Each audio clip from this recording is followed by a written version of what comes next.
দুনিয়াতে যত অদ্ভুত অদ্ভুত প্রশ্ন সব আপনি মুসা আলাইহিস সালামের মাথা থেকে পাবেন। বিভিন্ন বিষয়ে আল্লাহরে প্রশ্ন করতেন। সাইয়েদনা মুসা আলাইহিস সালাম আল্লাহরে বললেন, আল্লাহ আপনি আমার এমন একটা জিকির শিখাইয়া দেন যে জিকিরটার শব্দ আপনি আর আমি ছাড়া কেউ জানবে না।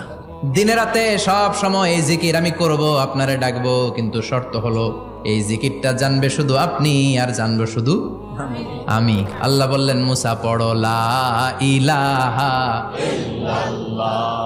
মুসা আলাইহিস সালাম কয়, মাবুদ এটা তো জাতীয় জিকির, সবাই জানে। আমি তো চাইছি এক্সেলেন্ট একটা জিকির, কারো কাছে নাই, শুধু আমি জানবো আর আমি পড়বো।